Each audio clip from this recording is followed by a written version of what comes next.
Bonjour chers téléspectateurs, nous voici encore avec vous parce que vous êtes habitués de nous voir avec le professeur Omar Kalonji et parce qu'il y a une actualité et nous l'avons invité comme d'habitude et nous allons discuter un peu. Vous savez, notre émission c'est toujours bilingue, nous parlons français, nous parlons lingala, ça dépend et pourquoi pas Chiluba, Kikongo et Swahili dans cette émission, tout sera abordé. Alors voilà, je suis avec mon invité, professeur Omar Kalonji. Bonjour, prof. Bonjour, maman, ça fait.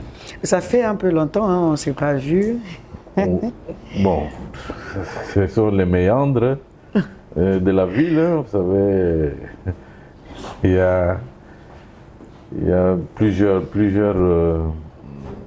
petits problèmes qui interviennent, ainsi que nous avons connu ce laps de temps de silence, de non-rencontre, ainsi de suite. Vraiment. Voilà, maintenant je pense qu'il faut qu'on reprenne les bonnes habitudes. Vraiment. Mais santé, ça va, tout va bien? Oui, oui, ça va, ça va.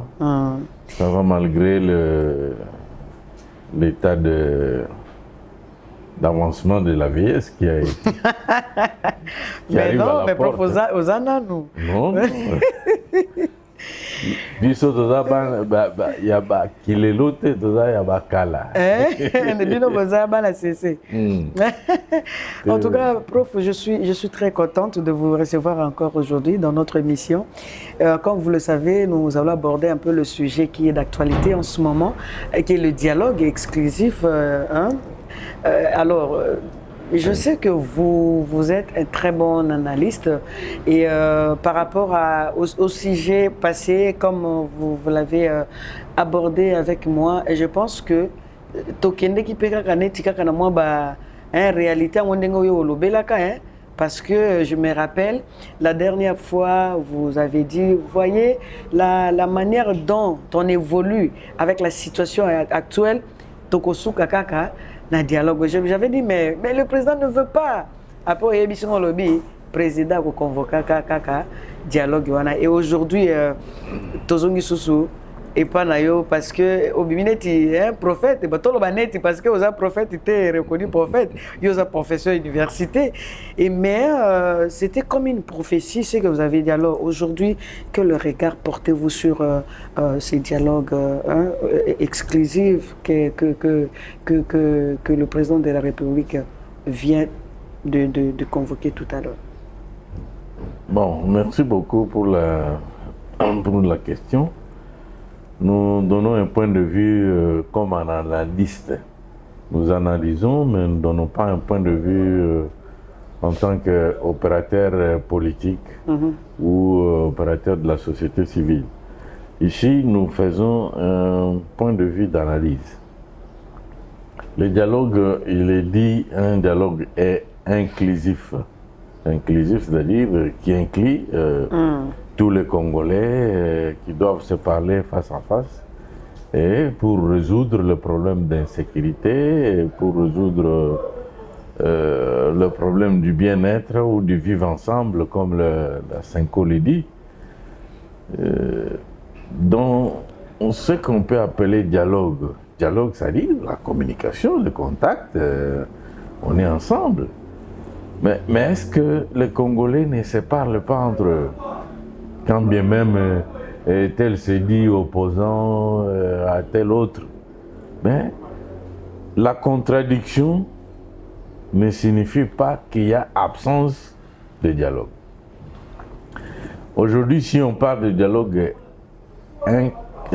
inclusif, bon, jusque-là, nous n'avons pas encore la quintessence de l'ordonnance qui doit convoquer ces assises et la configuration, comment ça va configurer et pendant combien de temps, ainsi de suite, qui seront les invités au dialogue et qui seront les participants au dialogue et comment ça va se faire, la thématique qui va être abordée. Bon, cela, nous n'avons pas jusque-là les références. Pourquoi? Parce que C'est un dialogue que le président lui-même, il l'avait toujours dit, qu'il ne peut y avoir dialogue que le dialogue que lui-même va convoquer. Voilà. Et nous en sommes aujourd'hui quand la CENCO publie que le président a confié la mission à la CENCO pour pouvoir organiser ce dialogue inclusif. On est là. Alors, notre point de vue, c'est de dire que les dialogues entrent dans le cadre de nous, Africains ou Congolais. Pourquoi? Parce que si nous étions dans les concepts occidentaux, le président de la République, il a un mandat. Il a un mandat et donc, durant le mandat, même s'il y a des couacs, même s'il y a le problème d'insécurité qui se pose, ainsi de suite, nous devions seulement rester en observation. Dire non, nous lui avons confié un mandat pour nous diriger, voyons voir comment ça va se passer. Donc même s'il y a insécurité, on ne dit rien. Mais vous voyez comment aux États-Unis, le président Trump, qui pensait que le président Trump, par rapport à ses déclarations de campagne, il a dit, lui ne pourra jamais accepter qu'un militaire américain aille tomber sur le sol étranger pour des raisons inavouées. Mais aujourd'hui, vous voyez, depuis qu'il est là, vous voyez combien de tentatives de guerre sur lesquelles il s'est lancé. Vous voyez? Et il y a maintenant la tendance des autres qui disent non, bon, il nous a désavoués parce que nous lui avons fait confiance selon ses promesses. Maintenant, il ne tient plus à ses promesses. Mais on ne parle jamais du mandat. On sait que Trump va aller jusqu'à la fin de son mandat, malgré tout ce qu'il y a comme soubresaut qui arrive sur sa façon de gérer. Vous voyez? Donc, on n'en parle pas. Si l'été, ou si les États-Unis étaient africains, on allait dire non, écoutez, vous êtes allé en Venezuela, vous avez fait ceci, avec Poutine, ça n'a pas tenu, maintenant l'Iran, et voilà. Vous voyez? Donc nous pouvons dire qu'il faut donner confiance au président de la République, même si je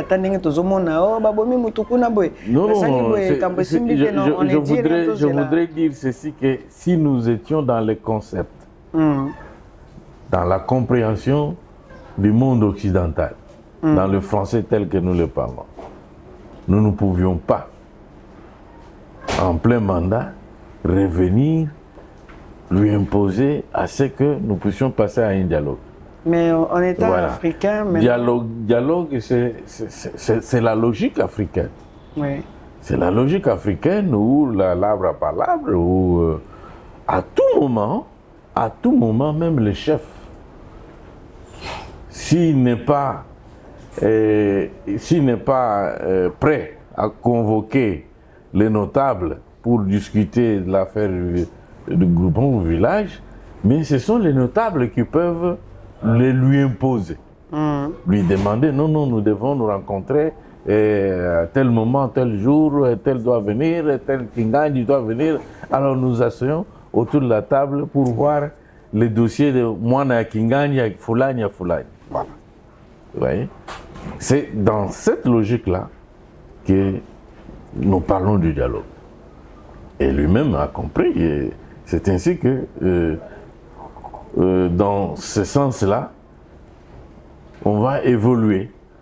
On a parlé de dialogue inclusif, c'est-à-dire que tous les Congolais vont se mettre autour de la table. Mais c'est quoi? Donc, ça veut dire que, de prime abord, on doit avoir fait une table rase. Mais bon, comme vous l'avez dit, on ne sait pas encore qui sera là, qui ne sera pas là. Mais comme dialogue est pour n'a pas n'importe tout solo là, ndeko nanga pa okiko nanga pa okiko participer neti na ba dialogue on a selon ndenge yozomona. Akokiko participer parce que pas amona mboka. Ah mais kako vanda ba tout naé, qu'est-ce qui se passe, pourquoi tout ça, comment tokokiko tia kimia tout ça. Bon, d'abord il faut dire que quand on a... Je reviens à ce que j'ai dit pour dire que nous ne savons pas l'ordonnance qui doit organiser ce dialogue n'est pas encore là. Donc, quand déjà nous commençons à soupçonner pour dire que Nang sera-t-il là ou ne sera-t-il pas là, c'est déjà un soupçon, pour orienter peut-être la décision du président pour que son ordonnance tienne compte de ceci ou de cela. Oui. Mais non, là, nous n'allons pas entrer dans l'intimité du chef. Nous lui avons donné la compétence, le pouvoir de dire, d'agir. C'est à lui de choisir qui sera là voilà. et qui ne sera pas là. C'est à lui de nous dire qui sera là, qui ne sera pas là. Et c'est à lui de nous justifier pourquoi tel n'est pas là, tel autre est là. Vous comprenez? Oui. Voilà. Mais maintenant, donc, ce n'est pas à nous de pouvoir dicter déjà pour dire quelle est votre appréhension, non. Voilà. Alors par rapport au contexte aux autres de la Congo, ndenge tozo évoluer sikoyo et puis dialogue au biso to bando kanté ko zalate, voilà président apesi ndela voilà sikoyo dialogue ezala et selon vos analyses ou selon ce que vous pensez, quels sont les principaux objectifs que nous pouvons attendre dans ces dialogues? Oui, c'est comme nous l'avons dit, c'est lui qui convoque. Il l'avait dit depuis le Luanda, l'Angola, pour dire qu'il y aura un dialogue qui sera convoqué par mois. Ok? Et le contenu, c'est lui qui doit nous les définir d'abord, nous les présenter, et à nous de pouvoir, c'est pas ajouter quelque chose ou enlever quelque chose. Tu vois. Mais à mon analyse, à moi, en tant qu'analyste, je pense que le problème d'organisation, l'organisation de fonctionnement de parti doit être traité de fond en comble. Ok? Pourquoi il y a beaucoup de touba-touba, de tergiversations, tout ça, beaucoup d'organisations, ça ce sont les jeunes, et que nous les vieux, nous n'avons plus droit au chapitre, nous avons raté, nous avons... déjà. Oui, aussi Tolé, Totoni, Mabomu, tout ça, Tikelabino, et Pograbino. Pourquoi? Ça explique qu'il n'y a pas une chaîne de continuité relationnelle, familiale. Quand moi, vous vous dites que je suis vieux, vous ne voulez pas vous référer à moi. Alors, maintenant, vous les jeunes, vous vous organisez. Quelle est votre base et des concepts d'organisation? Je ne sais pas. Vous allez vous appuyer sur le concept congolais et étranger ou quel type de concept? Voilà pourquoi nous avons toujours échoué à régler, comme disaient les Romains, qui veut la paix, prépare la guerre. La guerre, voilà. Qui veut la paix, prépare la guerre. Voilà. Qui veut le bonheur du Congo, prépare la guerre. Alors, prof, par rapport à ça, permettez-moi de vous couper un peu parce que là, je vais oublier. Par rapport à ce que vous venez de dire tout à l'heure, alors, en regardant le contexte politique actuel de la RDC, est-ce que les dialogues étaient-ils vraiment importants? Ou on allait juste appliquer la loi, ou on dit, bon, selon la loi ou selon la constitution, ou bien, oh, yo, sali mouboulwa, wa, to condamné, yo, to pesio bitumbu, to sali, to sali. Est-ce que, dans un contexte, parce que mon c'est lui qui veut la paix, prépare la guerre. Et donc, la paix, ils ont s'obtenir la guerre. Et maintenant, est-ce que le dialogue est vraiment important bah, convoquer en haut pendant que le contexte actuel, politique et puis tout ce qui tourne tout autour. Oui, c'est en haut lobby que même dans l'Afrique, on ne convoque pas pour vendre ce qui les camboïcoïté. Il faut pas résoudre le problème à Kinganji. Donc ici, si nous étions dans un pays où la loi a été respectée. Mais le malheur est que ça fait plus de 30 ans, le Congolais n'est pas dans la loi. Le Congolais n'est pas dans la loi. Quand vous prenez la Deuxième République, je pense que tous les jeunes gens ne savent pas que pour qu'un pays marche, il faut que les droits puissent exister, puissent fonctionner. Et pour que quelque chose aille de l'avant, les observations, comment on dit, quand je prends l'exemple des écoles, quand moi j'ai dit à cet enfant, non, cette fois-ci, vous n'allez pas passer des classes, il faut reprendre. Ce n'est pas que Nalingi Moano Anate. Au contraire, je l'aime bien pour que Abak Samayele, Akoli Samayele, pour que a évolué facilement. Mais et pas Nabiso, ça fait un temps où cette disposition-là n'a pas été prise en compte. C'est ainsi que vous voyez, il y a multitude, il y a choses. Chacun s'est dit être libre, chacun s'est dit il peut faire ce qu'il veut, et tout en ignorant qu'il faut respecter quand même les dispositions de l'État. Faire la part de la famille, faire la part du clan, faire la part de la nation, de l'État. Mais ici, dans notre pays, c'est du fourre-tout. C'est du fourre-tout. C'est ainsi que moi j'ai dit, il faut qu'on revisite cette disposition-là de fond en comble. De fond en comble. C'est-à-dire qu'on peut revenir à ce qui a été dit à l'ouverture de la démocratie, que nous puissions limiter le multipartisme. Ce n'est pas un multipartisme intégral. Vous voyez, chacun a son parti, mais quand vous regardez derrière lui, il n'y a rien. Il n'y a rien. C'est ainsi que on a maintenant difficile à faire la sélection. Parce que quand un parti arrive au pouvoir, il sait déjà que derrière moi, je peux avoir la capacité de produire un officier militaire. Je peux avoir la capacité de produire un ingénieur en agronomie, un ingénieur en architecte, un ingénieur en élevage, ainsi de suite.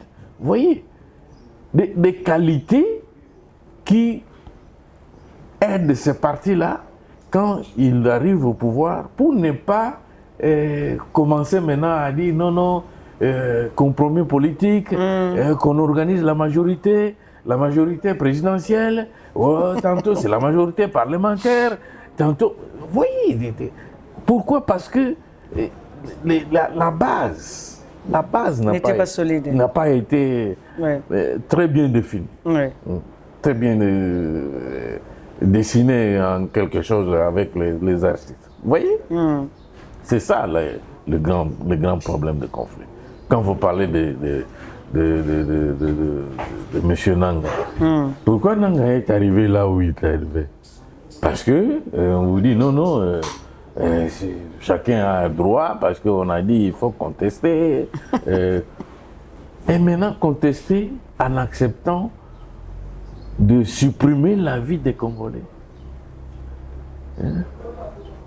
Mais alors, vous devez être le président des morts ou le président des vivants.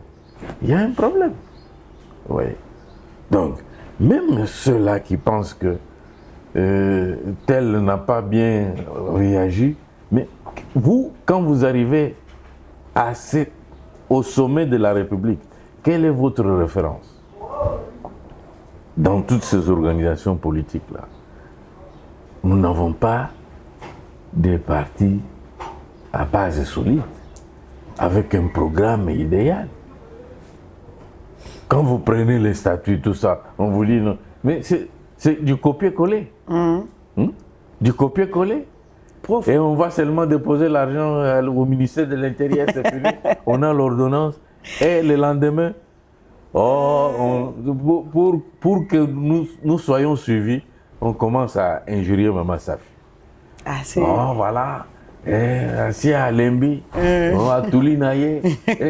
Alors, voilà. Donc, tout le monde doit aller pour qu'on dise que c'est un parti politique qui faut insulter le président de la République. Est-ce que c'est ça l'opposition? Très mauvaise habitude, franchement. Est-ce que c'est ça l'opposition? Non. Nous sommes dans un concept de change d'idées, discussion. Du choc de lumière jaillit, du choc d'idées jaillit la lumière. Alors, vous venez, on discute des bonnes idées de l'organisation future du pays. Mais quand vous sentez tout le monde qui intervient, voilà. Et puis, moi, des autres, les sous. Mais justement. Mais prof, vous avez vécu dialogue, table ronde, banani, tout. Vous étiez à cette époque-là, vous avez vécu tout ça. Et aujourd'hui, on se demande quelles sont vraiment des conditions indispensables pour qu'un dialogue produise des résultats concrets. Parce que lelo ndenge tozomona ngo kwa ezakaka eloko tshikoloba bofinga kawana kuna kawana bofinga oyo et comme melo bino bovivaki ba époque wana ba table ronde ezalaki ba condition nini vraiment indispensable pour que un dialogue produit biso ba résultat concret na mboka pe tout mona que non voilà c'était ezaki malamu ba convoquer. Les conditions doivent partir d'abord de dispositions légales. Dans le but, ordonnance Oyo, convoquer dialogue. C'est dans cette ordonnance qu'on doit dégager un critérium capable de pouvoir nous ramener à de bons résultats. À de bons résultats. Voilà. Donc c'est pourquoi j'ai dit non, là c'est la primaire du chef lui-même qui va pouvoir mettre en place ces critériums-là, et ces critériums qui va permettre maintenant aux autres qui vont être désignés pour conduire le dialogue, pour aller même à désigner les participants, vous voyez, à sélectionner les participants. Pour aller vers au jour d'aujourd'hui, nous avons, même si l'insécurité est due au fait que c'est tout le monde qui fait du n'importe quoi. Comme les Quinois disent, chancelok au Pamba. Tu vois, quelqu'un qui n'est pas un ingénieur en architecture ou en construction, un pont et chaussée, c'est celui-là qui va parce que son frère est devenu ministre des infrastructures. Il va présenter une entreprise fictive et puis on sort des millions et des milliards. Ça part. Et puis la route reste toujours inachevée. Et même si on fait quelque chose dans 6 mois, c'est fini, les casses commencent à se manifester. Mais maintenant, prof, vous voyez tout ça. À quoi ce dialogue va se différencier de table ronde? Parce qu'on a vécu la table ronde, dialogue, à quoi ce dialogue que le président vient de convoquer? À quoi ce dialogue et que se différencier na bao tout le monde les cas parce que la table ronde de Salama mais à la place de Zalelo. Oh, bah bengi si dialogue terre congolais, nani tout ça, bah François on est belé. T'as la place, c'est aux allées. Maintenant, prof, hein, la différence, ça sera quoi par rapport à ce dialogue convoqué? La différence, c'est ce que nous avons dû procéder. La procédure du départ, elle va être comment pour nous faire arriver, aboutir à un résultat concret. Vous voyez, par exemple. C'est comme nous avons dit. Si dans cette ordonnance-là, par exemple, on dit non, ce sont les religieux qui se disent les pasteurs, qui doivent au moins conduire ce dialogue. Ça veut dire que on prend en compte les opérateurs politiques, les opérateurs sociaux, voilà, et bon, effectivement, par sélection, hein, on prend en tenant compte de certaines performances, et ces gens-là, ils doivent se rencontrer. Et chacun doit produire ces suggestions. Comment devons-nous arrêter cette insécurité? Vous voyez? Cette insécurité. Je crois que c'est ça les critères de base. Le pays est en insécurité. Nous devons aller au dialogue parce que nous sommes devant un risque de balkanisation. Ah, ça. Faux ou vrai? Bon. Alors, maintenant, chacun doit se dire, doit produire effectivement sa réflexion pour que nous puissions arrêter cet aspect de balkanisation. Tel que vous voyez la société civile, la politique, les associations, tout ça, vous croyez que ce dialogue va nous apporter quelque chose? Non, par rapport à la déclaration, on suit la déclaration partout aujourd'hui à la télé. Les fameux pasteurs, ils doivent convaincre les participants qu'ils reviennent dans le bon sens. Le sens de dire que on est Congolais, on n'a que le Congo. Si nous ne sommes plus Congolais, nous n'aurons pas la possibilité de nous exprimer comme politique opposant ou comme société civile organisateur ou accompagnateur. Vous voyez? C'est dans ce socle-là, maintenant on vous dit non, non. Et puis, identifier l'ennemi du Congo. Est-ce que l'ennemi du Congo c'est un Congolais? Si c'est un Congolais, c'est-à-dire que derrière lui, comme on dit que Azoya, Menasimanaïa, Mati, Azo Memanani. Ah, ça. Azo Mema ennemi. C'est ça au moins le problème. Il faut convaincre les gens. C'est-à-dire que l'aspect le plus important, c'est convaincre les gens qu'ils soient responsables pour se dire qu'effectivement, cette liberté de jouissance, d'organisation, je l'ai parce que je suis Congolais. Au cas contraire, ce sont les autres qui viendront. Merci beaucoup. Merci beaucoup. Pour nous éviter les histoires de non, on va organiser les dialogues, donc parce que derrière tout ça, il y aura de l'argent, il y aura des promotions. À ce moment-là, non. À ce moment-là, on n'arrivera pas à de bonnes conclusions. Voilà, merci beaucoup. Merci, professeur. Merci Maman Safri. D'avoir accepté notre invitation.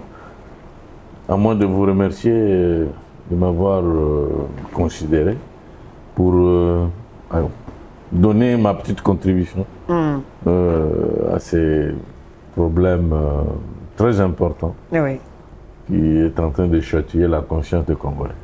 Merci beaucoup, prof. Merci, chers téléspectateurs. Vous qui nous avez suivis partout dans le monde, ça dépendra de l'heure à laquelle vous allez recevoir cette émission chez vous. Restez toujours connectés à vous, à notre site, à notre page YouTube. Nous allons continuer des émissions comme ça pour vous amener des actualités, tout ce qui se passe dans notre pays, la République démocratique du Congo. Merci à toute l'équipe et merci à vous qui nous avez donné cette opportunité d'arriver chez vous. Au revoir.